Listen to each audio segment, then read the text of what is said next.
Fala, amigos! Este é o PodGui, um podcast de empreendedorismo. E olha, antes de eu apresentar quem está aqui comigo hoje, eu quero só te lembrar, não esqueça de dar seu like, deixa seu joinha aqui, comente, compartilha esse vídeo se você achar que realmente ele é interessante.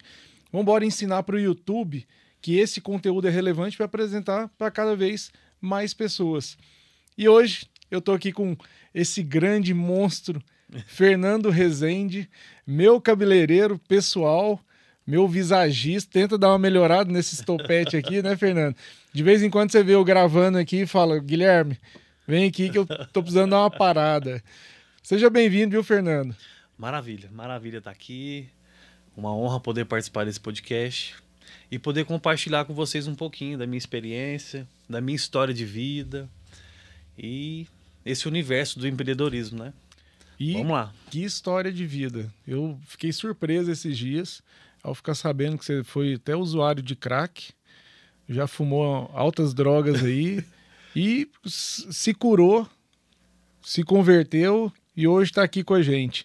Também. É meu mentorado, eu sou seu conselheiro, Maravilha. mas quero ouvir. Me conta, como é que foi esse andar descalço aí, como diz a Eloá, sua esposa? Não, Guilherme, o Fernando já chegou a andar descalço na rua, já usou tudo que você imaginar na sua vida. Falei, epa, essa parte aí da história eu não sabia, não. Como é que foi, Fernandão? Eu não evito falar sobre isso, não tenho vergonha do meu passado. E começando aqui já passa um filme na cabeça. Eu tenho a oportunidade, o privilégio de viver os dois lados, conhecer os dois lados, vamos dizer assim, da vida, né?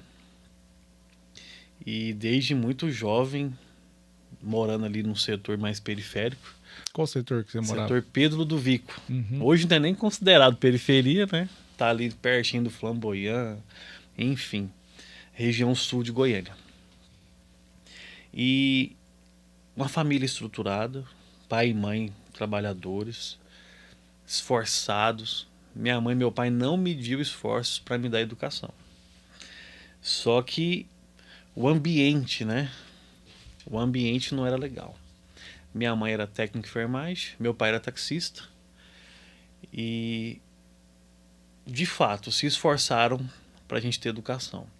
Mas ali na adolescência a gente, falar igual um amigo meu, não deu nem seta e entrou nesses caminhos aí do mundo da marginalidade mesmo. Meu pai sempre me ofereceu curso de mecânico, curso na época de informática. A minha mãe sempre linha dura, mas infelizmente eu ainda caí nessa cilada das drogas. Isso foi com que idade, mais ou menos? E como que foi o convite? Olha, eu me considero assim, eu comecei a usar droga velho. Foi com 22 anos. A fase crítica, que é dos 14 aos 16, eu consegui me manter, porque eu fazia outras coisas, né? O que você fazia? Fui envolvido no mundo do crime, fiz assalto, fiz um monte de coisa. Eita lasqueira. Já foi preso, Fernando? E pela misericórdia de Deus, fui preso uma vez e fiquei preso 1 hora só, e meu pai me tirou. Quando o advogado chega ali no 8º distrito, no setor Pedro, eu era amigo do delegado. E aí me soltaram. Então fiz muita coisa errada ainda. Não vou dizer sorte, mas Deus sempre teve misericórdia de mim. Não acredito em sorte. Mas voltando, consegui passar a fase crítica, né? O meu irmão mesmo não conseguiu. Meu irmão começou a usar droga com 15 anos de idade. Fumar maconha, essas coisas. E eu lembro a primeira vez, né? Em várias questões da vida é inesquecível. Trabalhava de motoboy, carregava umas prostitutas para fazer programa. É isso que o meu bairro tinha para oferecer. E me lembro que busquei essa prostituta no endereço e ela me convidou para entrar. Jovem, né? Curioso. Já estava ali com quase 22 anos, 22 para 23 anos. Tinha preconceito, eu já vamos dizer assim, já briguei com o usuário de droga, já. Para mim era a escória, Você tinha um caso dentro de casa, né? né? Tinha muito preconceito com quem usava droga e tal. Me sentia superior por quem não usava. E eu lembro que eu entrei nessa casa com essa prostituta. Ela era até do sul. E ela escreveu a carreira de cocaína. Pegou a cocaína e escreveu meu nome. E ela aí insistiu, insistiu. E eu caí nessa cilada. Eu lembro que eu cheirei a letra F do meu nome. Passou ali uns 10 minutos. A sensação de prazer, de poder, foi assim, algo indescritível. Eu me senti muito bem usando droga. Usando a cocaína naquele dia. Eu lembro que eu cheguei ali por volta de 9 da noite, saí de lá às 6 horas da manhã. Nossa Senhora. E no começo, se você já usou droga, você vai me entender. É bom. Dizer que droga é ruim, ela vai ser ruim no final. Onde você está com o síndrome do pânico, onde você já não tem controle mais das suas emoções e das suas ações, ela toma conta do seu intelecto. Mas no começo é algo extraordinário. Isso é um fato. Para você que nunca usou droga, não use droga. Não entre nesse mundo. Minha mãe sempre falava pra gente, quando eu nunca usei. Pra não falar que eu nunca usei, 1 ano e meio atrás eu fui pra Chapada passar o Réveillon lá. Eu falei, vai ir pra Chapada, todo mundo pita maconhinha, né? Aham. Fui, arrumei uma e coloquei num porta-joias pra minha esposa. Ela achou que ia ganhar uma joia, mas pra ela foi mais valioso, que eu sou um cara careta. Nunca lança perfume, esses trem. Eu bebo bebida alcoólica, Sim. mas o resto, nunca. Nesse dia, eu a surpreendi e foi a primeira vez e única. Tanto é que nem o toco todo a gente usou. Tá lá em casa guardadinho, pronto. E não, minha mãe sempre falava, não usa porque é bom. É bom. Então tem esses paradigmas aí, né? É bom mesmo. Dizer que droga é ruim é mentira. Mas eu digo pra vocês, no começo é bom. A sensação, os sentidos mais aguçados, enfim. Mas o final é triste. E nós vamos chegar lá. Depois vocês vão entender. Conforme a gente for desenrolando aqui no podcast, vocês vão entender que o final é tragédia. O final é lástimo. O final é terrível. Então, Guilherme, eu pude viver isso e eu sou sanguíneo. Como eu entendo de temperamentos, com essa ciência do visagismo me deu essa possibilidade de entender os temperamentos, eu sou intenso. Já que é para usar droga, eu queria usar todos os dias. E aí, vocês podem imaginar a tragédia que foi. Não conseguia trabalhar, não conseguia, de fato, ter um equilíbrio. Eu conheço pessoas que usam droga há 20 anos no final de semana. E eu não, eu queria usar de segunda a segunda. Onde foi a minha tragédia. E aí vocês já devem ter escutado que uma droga chama a outra. Tem pessoas que conseguem beber socialmente a vida inteira. Mas a bebida, para maconha, para cocaína e para o crack. Aí vem as drogas sintéticas que eu usei pouco. O LSD, aí você vai ter os ácidos. São questões que eu usei muito pouco e não me identifiquei. Graças a Deus. Então, assim, eu pude andar no Vale da Sombra da Morte, eu sempre digo isso. Montei acampamento e fiquei. Fiquei 7 anos nesse Vale da Sombra da Morte, porque queria estar, porque também estava preso, mas eu vivi isso intensamente. Então, assim, e eu digo para vocês, o preço que se paga é muito alto. Eu fiz uma pesquisa, fiquei curioso há uns anos atrás e fiz uma pesquisa, um site americano, diz que de 1.000 pessoas que usaram drogas pesadas como cocaína, crack, você vai tirar uma que tem uma vida normal. Eu posso dizer para vocês que eu sou um privilegiado de fazer parte desse 1% de 1.000 que consegue ter uma vida normal. Normal por quê? Do dia que eu deixei de usar droga, eu nunca tive uma recaída. Isso já tem 12 anos. Eu conheço pessoas, tive agora recentemente um cara que chama Frederico, mora no setor Pedro do Vico, espero que ele veja isso. Ele ficou 2 anos internado, quase 3 anos internado, e agora voltou a usar droga de novo. É muito triste. É. Então eu me sinto um privilegiado.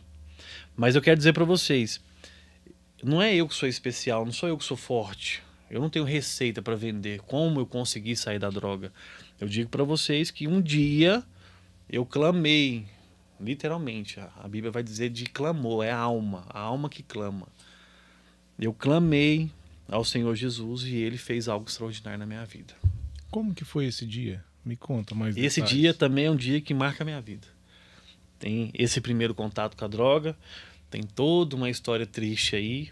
Começa com muito prazer, começa com até status, né, no meio da comunidade. Que a periferia é um sistema único. A periferia é a periferia. E teve um dia, eu estava dentro de um banheiro. Aí vocês têm que entender que eu já estava num momento de decadência. Magro, só andava sujo, andava descalço na rua. Todo mundo que eu via eu pedia R$10 emprestado. Então eu vivi essa lástima aí com as drogas. Mas teve um dia, eu estava dentro de um banheiro, na casa de pessoas estranhas e com muita droga e usando ali o crack. E eu cheguei num momento de alucinação tão intenso, o meu coração parece que ia sair pela boca. E ali eu achei que eu ia morrer. Literalmente, eu falei, eu vou morrer aqui hoje. Eu tinha 25, 26 anos. E ali naquele dia eu falei, eu vou morrer. Certeza, eu vou dar um infarto, uma parada cardíaca. O coração batia, eu vi o peito, né? E aí eu fiz uma oração. Eu tive uma avó materna, saudosa Dona Ruth. E a minha avó é aquelas assembleianas que botava o dedo na cara e dizia que ia pro inferno mesmo. E eu fiz uma oração dentro desse banheiro. Lembrei da minha avó. E você já era religioso ou não? Não, corria. Tinha raiva de crente, tinha raiva de igreja. Dizia que era um bando de trouxa. Essa que é a verdade. E dentro desse banheiro todo, alucinações terríveis, eu escutando vozes. Eu lembro que eu lembrei do Deus da minha avó. Caí de joelho lá no chão, fedendo urina, tudo sujo. E fiz uma oração. Falei, Senhor, Deus da minha avó. Sabia nem como é que falava. Deus da minha avó. Se você existe, me dá um sinal, me tira dessa situação, não deixa eu morrer aqui não. E assim, hoje eu acredito em milagres, entendo o poder de Deus, do Espírito Santo, e vivo isso. Como um estalar de dedos, toda aquela noia, aquela paranoia, né? Toda aquela alucinação, todo aquele batimento cardíaco foi controlado na hora. Foi o sinal que ele me deu. Então eu me encontrava ali alucinado, perdido, suando frio, batimentos cardíacos alterados, e eu vou e faço essa oração. E eu falei, Deus existe. Como eu estou aqui agora falando com vocês, a percepção volta e eu tive a minha resposta. Deus existe. Ele é real, ele cuida de mim. Saí desse banheiro, joguei a droga fora, era uma quantia alta para aquela realidade, joguei fora, pedi para abrir o portão e fui embora. Extasiado, impressionado com o poder de Deus, cheguei em casa e só conseguia chorar. Só conseguia chorar. E pude entender que Ele sempre cuidou de mim, Ele sempre estava de olho em mim, era Ele que me dava os livramentos necessários. E tive essa experiência extraordinária, mas não parei. Ainda continuei usando droga. Foi ali um toque que ele me deu, literalmente. Ele tocou em mim e me mostrou que a oração tem poder, o clamor tem poder e que eu podia ter uma outra realidade. Então, esses 2 pontos marcantes. A primeira vez e esse momento aqui que não é a metade, não chega no meio da caminhada, mas quase no final, já quase deixando as drogas, eu pude ter essa experiência com Deus. Tomar uma aguinha. Que bacana, hein, Fernandão? E você fala que o final é muito trágico. Por que ele é muito trágico? Eu tinha, para minha realidade, eu tinha uma moto do ano, naquela época. Eu tinha amigos, eu tinha uma casa, morava, né, com meu pai na época. Eu tinha uma segurança, eu tinha um respeito ali da comunidade. Mas quando você... A droga, ela vai... Primeiro, ela vai te tirando tudo. Ela te tira o trabalho, ela te tira os amigos. Que amigo que quer andar com drogado? Porque o drogado, ele rouba tudo. Uhum. Você chama um drogado pra vir num negócio desse aqui, ele leva a sua caneca. E aí, vai te tirando tudo. Tira a esposa, tira os filhos. Quando eu me vi, eu andava sozinho. Andava só com um noiado. Então, assim, teve dias de pessoas me parar na rua, eu descalço. Hoje eu tô com 100, tô com mais de 100 quilos. Eu pesava 60 quilos. Eu só tinha cabeça e orelha. Eu tô em 1,80 de altura, eu era um varapau magrelo de pessoas que me conheceram lá atrás, conhecer minha família, parar e chorar. O que você tá fazendo da sua vida? E eu andava igual um zumbi na rua. Eu já não tava, eu não tinha vergonha, não tinha, o caráter já estava todo deturpado, não tinha princípios, não tinha nada. Eu só queria usar droga. Então, o final, quando eu vejo alguém, uma mãe, deixando um filho sair com 13, 14 anos para festa, eu fico com dó. Porque ela, independente se é favela, se é classe média ou se é classe alta, a maconha ela vai reinar em todos os ambientes. E a cocaína e o crack. Então, assim, quando eu vejo uma mãe deixando um filho de 13, 14 anos ir pra festa sozinho, eu fico com dó. Porque o final eu conheço. Uhum. O final dessa história eu conheço. É lástimo, é tragédia, é sofrimento. E quem sofre? A família inteira. Você pode ter uma família estruturada do jeito que você quiser. Se um desses filhos, ou que seja, um irmão, um tio, se usa droga, afeta a família inteira. Então, eu posso dizer para vocês que eu sou um milagre. Eu sou um milagre. Eu enterrei muita gente. Amém. Eu vi muito enterro. Eu vi muita família ser literalmente dilacerada pelas drogas. A minha mãe sofreu, meu pai sofreu. A minha madrinha sofreu, as minhas tias sofreram. Os meus primos passavam na rua e ficavam com vergonha de mim. Então esse é o final da droga. É tragédia, é doença. Deus me livrou de um HIV, Deus me livrou de tantas situações de tiro, de facada, de espancamento, porque devia os outros. Uhum. Então, assim, o final, ele é triste de todas as formas. Então, eu passei por esses 3 estágios. Um começo, prazer, poder. No meio da caminhada, você já perde quase tudo. E no final, você não tem nem dignidade. No final, você não consegue... Às vezes, eu pedi pro meu pai para cortar meu cabelo. Eu com 26, 27 anos, para cortar o cabelo. Ele falou, não, eu te levo. Porque se ele me desse o dinheiro, R$10 na época, eu sumia com o dinheiro. É. Então, olha o nível que chega esse negócio. Cansei de ver, Guilherme. A gente que é da periferia, a gente chama de playboy, né? Cansei de ver os caras saindo do setor bueno, setor sul, onde nós estamos aqui, setor oeste, setor marista, para ir vender as coisas da família lá no setor Pedro. Lá na última rua da Baixada. Vendendo televisão, vendendo tênis. Pra usar droga. Pra usar droga. E às vezes a gente tava ali na rua 2, 3 horas da manhã, passava uma BMW que não tinha no bairro, a gente sabia que era uma mãe desesperada buscando o filho. Menino de 14, 15, 16 anos, lá, vamos dizer assim, na quebrada, usando droga, e os pais procurando. E isso é terrível. Que judiação. E esse dia do banheiro foi o dia que você finalizou tudo? Não. Quando é que você... Como que foi o episódio? E aí fui de parar? internado, cheguei num ponto crítico de perder todo o controle, de perder quase a minha sanidade mental, onde a minha família veio e interviu. A minha mãe, lembro que a minha mãe teve um dia interessante, eu já com quase 30 anos, a minha mãe me deu um banho. Rapaz, a minha esposa chorando na sala e a minha mãe me dando um banho no banheiro com bucha, aquelas buchas vegetais, chorando. Eu acho que ela queria lavar minha alma, mas não dava para lavar. Eu sujo na rua e minha mãe me dando banho chorando. Aquilo ali me marcou demais. E aí eu fui internado.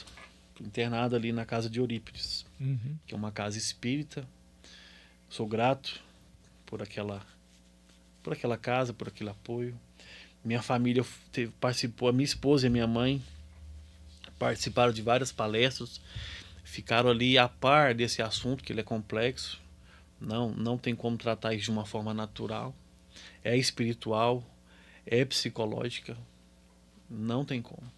E a minha mãe e a minha esposa começaram a lidar comigo, porque a gente fica, como é que eu posso dizer, Guilherme? A gente fica sem escrúpulo, uma mentiraiada.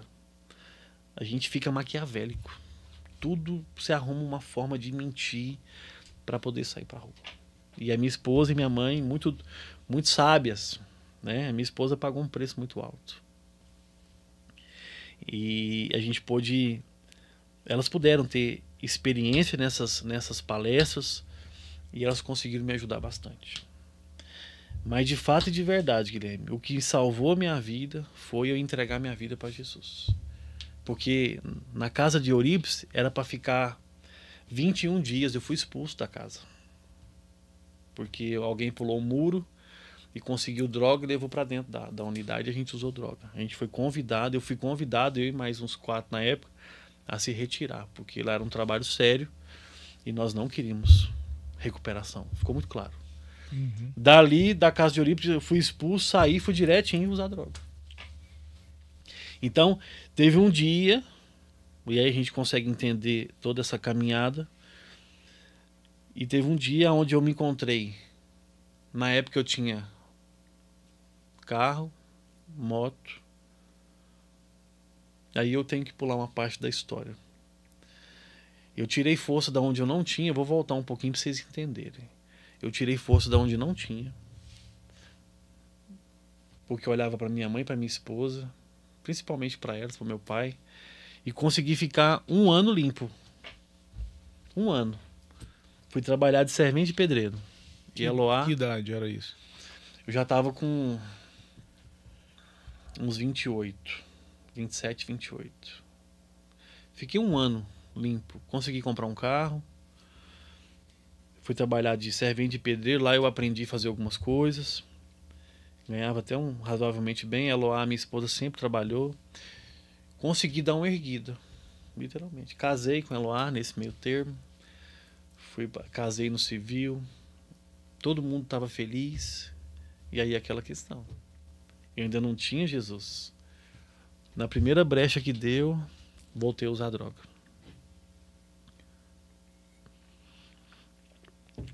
E aí essa última recaída que eu tive foi terrível, foi terrível.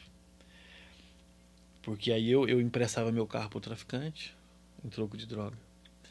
Aí eu já conseguia ter uns tênis melhor, comecei a vender meus tênis. Tinha uma corrente de ouro, vendia a corrente de ouro. E fui acabando com tudo. E aí a minha esposa me deixou. O carro que eu tinha, a polícia levou. Eu tinha uma moto, perdi.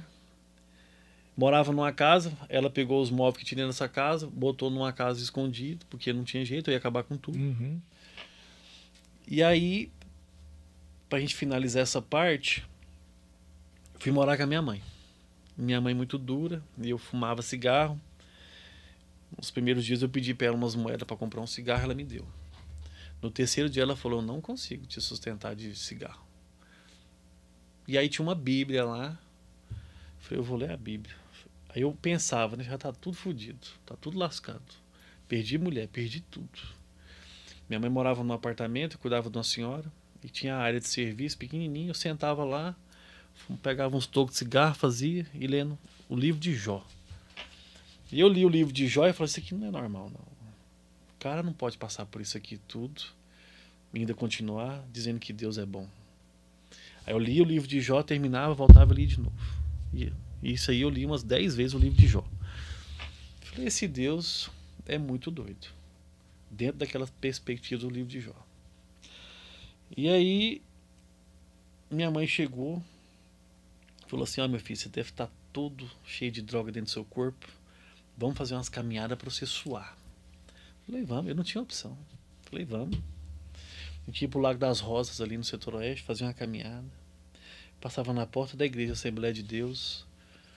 Ela falava, meu filho, Vamos ver que dia que tem culto? E eu já por aqui, ó. Nossa, esse negócio de igreja.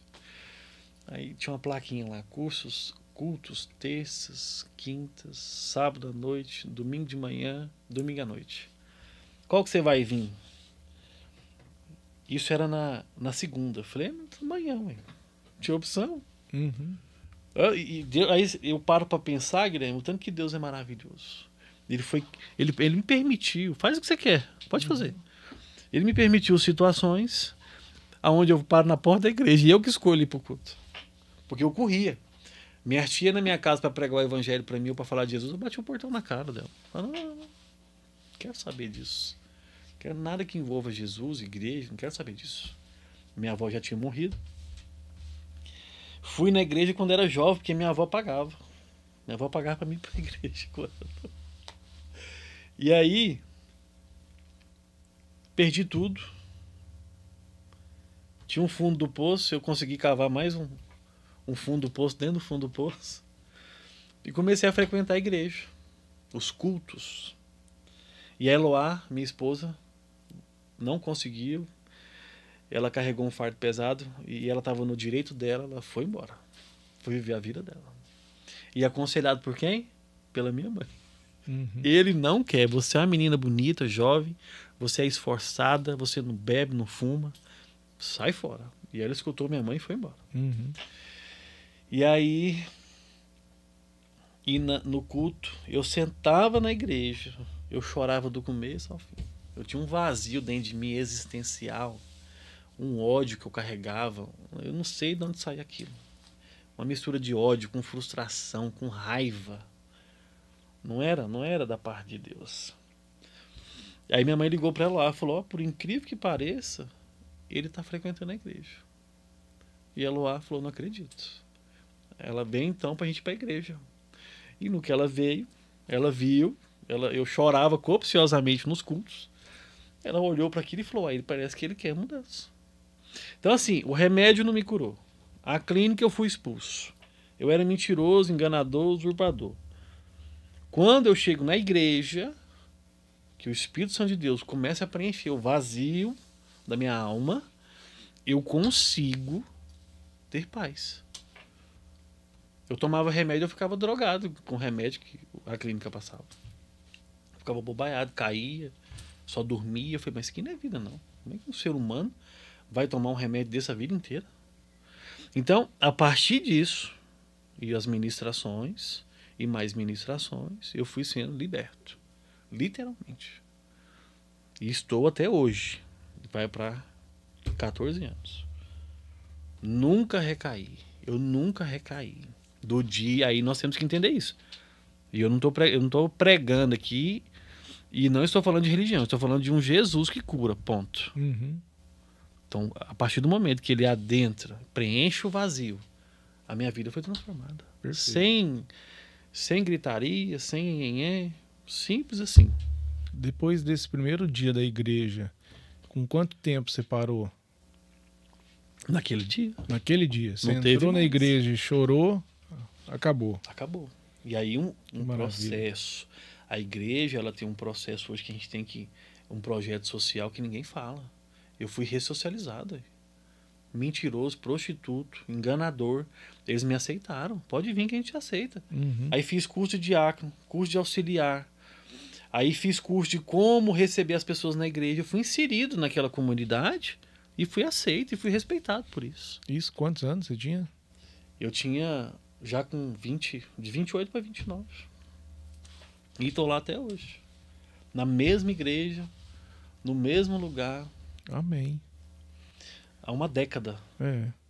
E todos os cursos que me ofereceram, todos eu fiz, todos.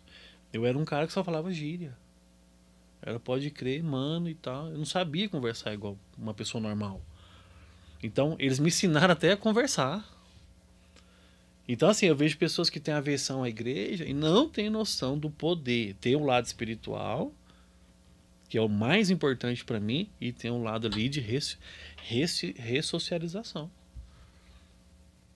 Que é o que muito cara vai na cadeia e não consegue essa ressocialização. Perfeito. Então, E o visagismo, Fernando? Vamos entrar na área de empreendedorismo. Como que o visagismo surgiu na sua vida? Primeiro, explica o que é visagismo, que eu acredito que quem está nos ouvindo não deva saber. Visagem em francês é rosto. Visagismo é uma ciência, né? Trabalha com linhas e formas. Então, um cabeleireiro francês chamado Fernand Aubry, ele era maquiador e cabeleireiro, começou a observar as linhas e formas do rosto de cada cliente e foi anotando, foi escrevendo. Naquela época era muito natural as agendas, né? Eu tenho a minha agenda particular, eu tenho o meu, vamos dizer, era quase que confissões ali, questões que a pessoa escrevia, era muito normal, né? Nós estamos falando de 1813. E ele foi escrevendo isso durante anos e anos, observando as linhas e formas, e ele também desenhava, e chegou a entender que aquela cliente do rosto oval, ela se comporta assim. Aquela cliente do rosto triangular, ela se comporta assim. Aquela cliente do rosto quadrado, ela gosta de uma forma mais forte, mais clara, mais objetiva. E ele conseguiu desenrolar isso. Ele não conseguiu escrever, ele não conseguiu concluir. Essa agenda foi parar no antiquário e alguém comprou e foi ler. E esse tesouro estava lá dentro dessa agenda, onde nós temos hoje, para mim, a maior referência no Brasil, ou até no mundo, chama Philip Howell. Philip Howell. Não é um cabeleireiro, ele é um artista plástico, ele mora em São Paulo, é um senhor. Que ele já tem, se eu não me engano, são 2 livros sobre visagismo, essa é a minha base. E você consegue ali transformar a vida de uma mulher ou de um homem a partir das linhas e formas e entendendo o temperamento de cada um. Visagismo é tudo. Eu sempre digo, o advogado tem que ter o OAB, o médico tem que ter o CRM. Eu acredito que todo cabeleireiro deveria ser visagista, ele deveria ser obrigatório. É entender, é trazer a harmonia do cabelo com a face, né? Em resumo. Sim, e aquela cosmovisão que cada um tem de si, você poder fazer com que a pessoa se olhe e se sinta melhor. Aí entra o temperamento. Uma pessoa sanguínea, ela muda muito. Ela tem um estilo. Ah, eu amei esse cabelo. Daqui 3 meses ela quer outro.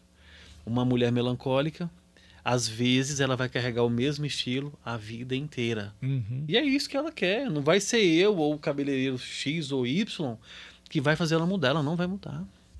E aí dentro desse aspecto a gente poder vender isso para ela que ela se sinta bem. É só isso. Uhum. Mas a galera gosta de dar show. É. Eu sou... E a fleumática e a colérica? Como que vai ser? A fleumática é o símbolo do equilíbrio, né? Aí nós precisamos entender que não existe só um temperamento. Dentro dos 4 temperamentos, 2 vão predominar, mas todos nós carregamos os 4. Você, nós já falamos sobre isso, você é o colérico fleumático. Você consegue passar força e suavidade ao mesmo tempo. Isso aí é raro de ver. E a gente não precisa aqui rasgar seda, né? Você consegue ter autoridade, postura e consegue ser suave. Isso é raro. Eu sou sanguíneo hemorrágico. Eu sou intenso. Entende? Então, assim... Qual que é o seu segundo? Eu sou fleumático. Sanguíneo fleumático. Sanguíneo fleumático. Se não fosse, eu tava perdido. É. Eu tenho os meus dias de baixa que eu fico mais de boa. Mas eu ando conforme a banda toca. Se o salão tá lotado, eu acelero. Uhum. Se tá de boa, eu fico de boa. Eu tenho essa... Perfeito. Consigo perceber isso. Então, assim, para você cabeleireiro que vai ver esse vídeo, estude o visagismo. Faça isso por você. Estude essa ciência. Vai mudar a sua percepção não só profissional, mas pessoal. Isso melhorou o meu casamento, melhorou o meu relacionamento com os meus filhos, com os meus pais. E isso me trouxe uma percepção de mundo totalmente diferente. É porque a gente começa a entender como nós somos e quem está ao nosso redor como é. Para que a gente faça da melhor forma que eles gostariam. Que não existe aquela coisa, eu vou tratar o outro como eu gostaria de ser tratado. Não. Vai dar errado. Trate o outro como ele gostaria de ser tratado. Então, assim, eu tenho clientes hoje que elas literalmente, elas estão presas a mim. Não porque eu sou especial, não porque eu sou melhor, não porque eu tenho um monte de currículo, de curso que eu fiz, não. É porque eu entrego o resultado. É simples assim, eu entrego o resultado. Fernando, eu quero mudar, tá? Eu trabalho com mocho, mocho é um banquinho de rodinhas, sento ali, vão mudar. E já tem cliente que não quer mudar, só repete o que você fez a vez anterior, repete, pronto, é só isso. E assim, o cabeleireiro hoje, eu até queria montar algum projeto, alguma coisa para dar dicas. Os cabeleireiros estão ficando doentes. A galera tá com depressão. O que não tá com depressão tá deprimido, tá com muita pressão. Porque essa é a geração mais ansiosa que já pisou na Terra. Essa é a geração que mais... Como é que eu posso dizer isso com exatidão? Que menos se percebe. Nunca tá bom. Se o cabeleireiro não estiver posicionado, se você não tiver uma identidade estabelecida, você vai sofrer. É aonde que entra o visagismo. Então você termina um cabelo aqui, mostra o cabelo, lindo, ai, amei. Amanhã ela manda mensagem. Eu não sei, eu acho que eu não tô gostando. Mas por quê? Eu não sei. Olha o tanto que é complexo.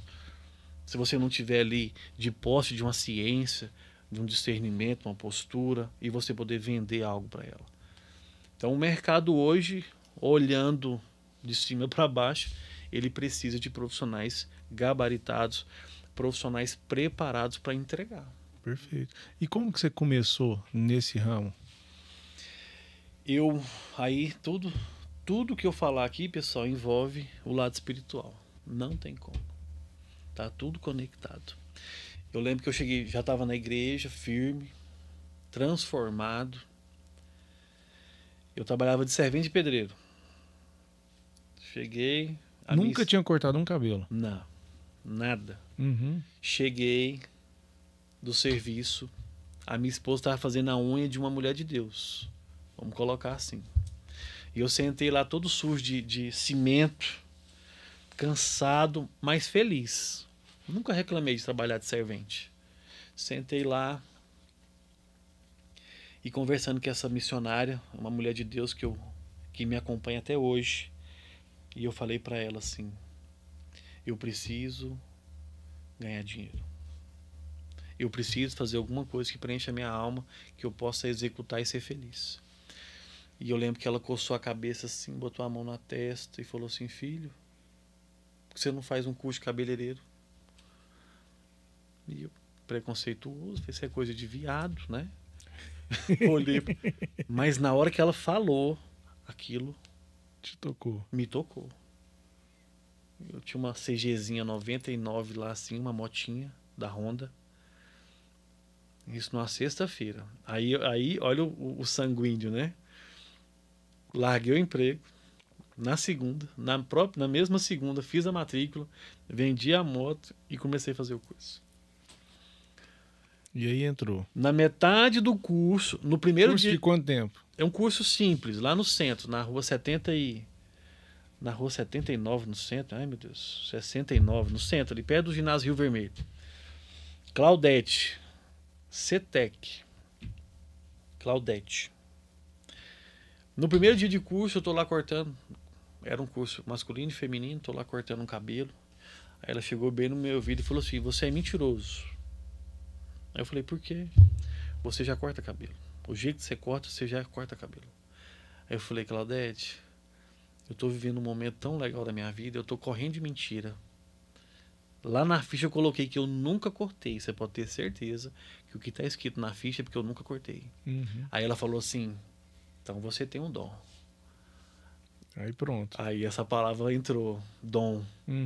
Agora você precisa estudar, aperfeiçoar. Ela não me enganou. Você é iluminado, não. Você tem um dom, agora estuda, corre atrás. Foi o que eu fiz. Então, desse pequeno, na metade do curso, ela arrumou um emprego para mim. Fui trabalhar como barbeiro. Cheguei na barbearia, o cara olhou para mim. Curso de quanto tempo? 30 dias. 30 dias para formar um cabeleireiro? 15 dias ela arrumou emprego. Perfeito. Não deveria ter curso assim, gente, de 30 dias. Não é curso. É só para você ter uma pequena experiência, mas vamos lá. E aí, fui trabalhar na barbearia e continuei fazendo curso. E o cara gostou tanto de mim, chama Júnior Dantas. E ele me passou alguns clientes, me ensinou algumas coisas, e eu me desenvolvia muito rápido. Eu fui pegando rápido, e Deus me deu um dom de conversar com as pessoas. E aí tem toda uma caminhada. Trabalhei no barbeiro, montei uma barbearia pequena. E aí teve um dia especial que eu paguei uma mulher para fazer o cabelo da minha esposa. E fiquei olhando, ela colocando uns papelzinhos, pintando o cabelo da minha esposa. E aquilo ali mexeu comigo. Na barbearia teve dias de dezembro, que eu cortei quase 40 cabelos. Então eu me dei bem como barbeiro. Uhum. De o nervo ciático ficar latejando, cortar mesmo. E aí eu vi aquela mulher arrumando o cabelo da minha esposa e falei, interessante. Aí mais uma vez. E fazer essa transição é terrível, do barbeiro pro cabeleireiro. Uhum. Perguntei para ela onde que eu faço um curso. Ela falou, Escola do Subilt. Corri, tudo resolveu, faz. Uhum. Eu nunca esperei nada. Intenso, sanguíneo. Intenso, sanguíneo. Fui lá, quanto que é, tal, fiz o curso. No primeiro dia de curso, cheguei do curso, peguei a moça que limpava a minha casa, falei, eu quero fazer mecha no seu cabelo. E ela doida, falou, pode fazer. Uhum. Então, no primeiro dia de aula de mechas, eu cheguei em casa e fiz uma mecha. Tirei foto e levei para a professora. Ela, aí, pela segunda vez, você tem um dom.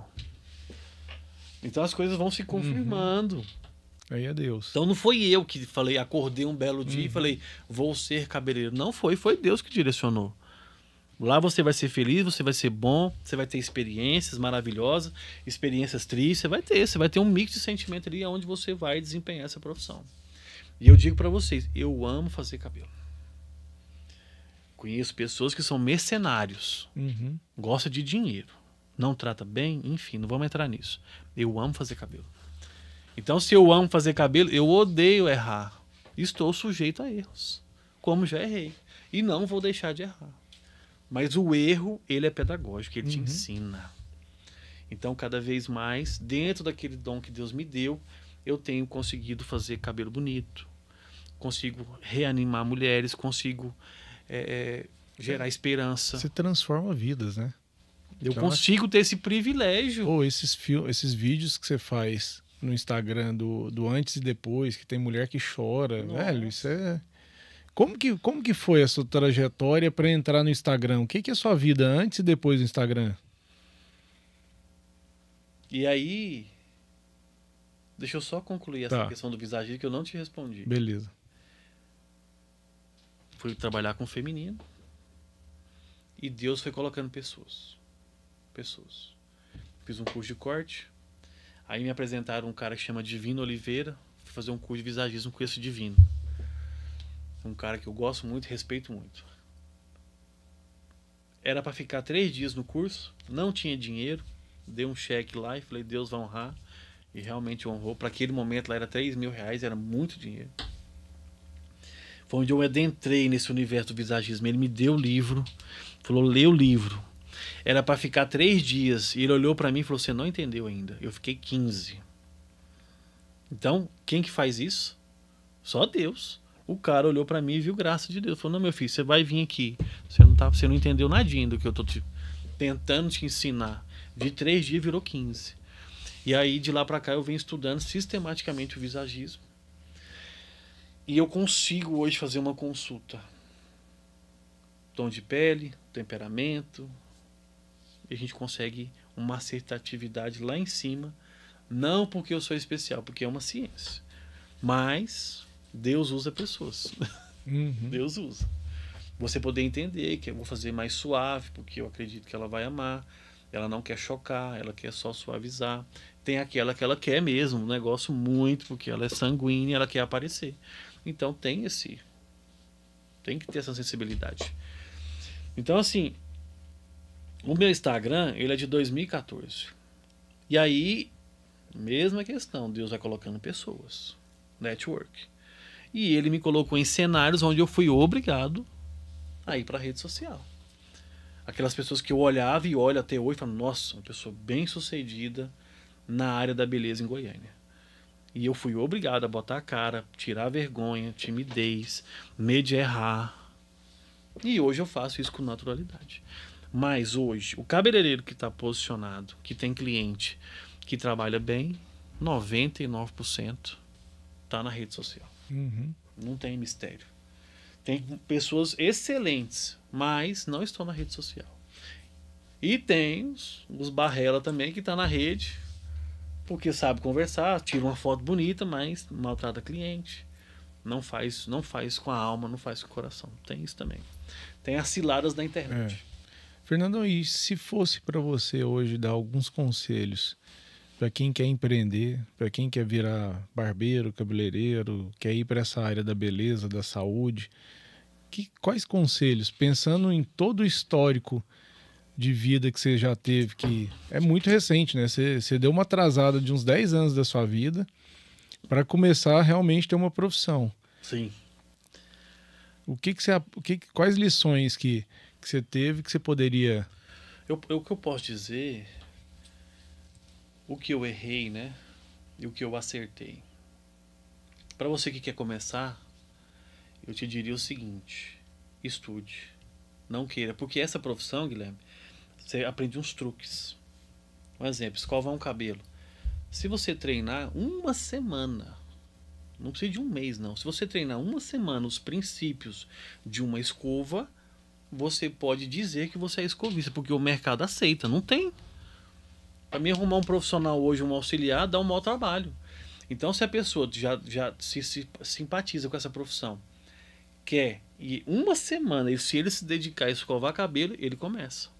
Mas não é só isso. Então, assim, o que eu diria? Estude. Porque o que eu vejo em Goiânia muito, no Brasil, você tem um cabeleireiro master, um cabeleireiro top, e tem os auxiliares. Dentro da dinâmica do dia a dia ali, esse auxiliar, ele não aprende o princípio da colorimetria, o princípio de um corte, de um tratamento, de fazer uma laminese. Ele não aprende, ele aprende truques. E aí o tempo passa, 3, 4, 5 anos, e tem uns que é 6 meses. Pela necessidade do mercado, ele já toma frente, cabeleireiro, mas ele não é cabeleireiro. Ele é um auxiliar que, por conta da realidade do mercado, ele foi quase que obrigado a virar cabeleireiro. Mas ele não entende o princípio, ele não sabe o porquê que ele faz, ele sabe executar. Ele não tem um diálogo com a cliente. Se eu posso dar um conselho para quem quer começar, que seja o barbeiro, na área da estética, porque hoje o cabeleireiro, você tem um colorista, você tem um visagista, você tem um especialista em corte, você tem o penteado, você tem a maquiagem, então é várias vertentes aí. Só venda o que você domina. Não invente moda. Se você não sabe fazer, não invente. Estude. E não pare de estudar. Não tem mais nada. Por quê? Eu já vi pessoas começarem nessa área. Ele não ama, ele gosta de dinheiro. Naturalmente o mercado expele ele. Uhum. Naturalmente, quando você vê, saiu do mercado, sumiu, foi embora, tá trabalhando de Uber. Tenho nada contra os Uber. Uhum. Mas é natural. Você trabalhava com o que, irmão? Eu fui um barbeiro e tal. Sabe por quê? Não, eu não ganhava dinheiro. Então, se o foco é só dinheiro, o final é tragédia, o final é triste. Então, estude. Ame o que você faz e só venda aquilo que você domina. Só isso. E como é ser empresário hoje? Porque você saiu de barbeiro para cabeleireiro e está agora se posicionando como empresário, dono de salão e companhia, e que vai crescer pra caramba. Temos projetos aí. Meu sonho, meu Deus, virar uma franquia. Vamos dar spoiler, não. Sem spoiler. Ser cabeleireiro e empresário é complexo. Muito complexo. Mas, como o meu temperamento é sanguíneo, eu não tenho medo. A Bíblia vai dizer que nu eu vim e nu eu vou voltar. Então, assim, dentro do que eu vivi, dos nossos ganhos mensais, de toda essa realidade, a gente tem coragem. Mas, assim, eu vou dar um conselho aqui bem interessante. Se você é cabeleireiro como eu, dá um jeito de dividir a carga. É o que eu faço com a minha esposa. Divide a carga. Dê funções. Você pode até ter a veia do empreendedorismo, ou você vai fazer cabelo bem feito, ou você vai empreender. Dá para fazer? Dá, mas é mais complicado.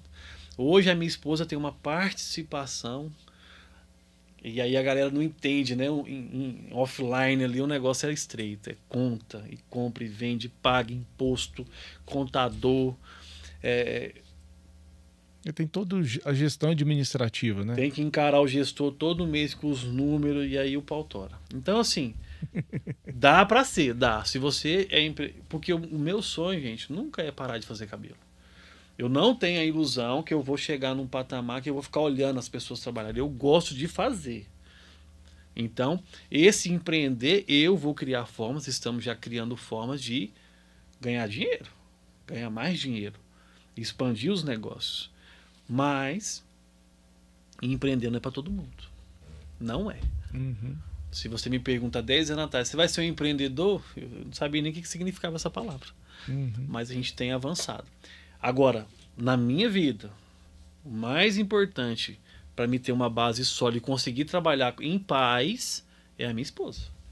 Perfeito. Então, se realmente quem empreende hoje é a minha esposa. Que é melancólica, organizada, que Na te ponta complementa da caneta. na ponta do lápis. Então, o sanguíneo e a melancólica. O doido e a equilibrada. E é Se isso. não fosse ela, eu não tinha salão, não. É igual eu lá em casa. Eu colérico, minha esposa fleumática. Os opostos que se atraem mesmo. É a tampa da panela que faz o negócio funcionar mesmo. Então, quer empreender? Empreenda.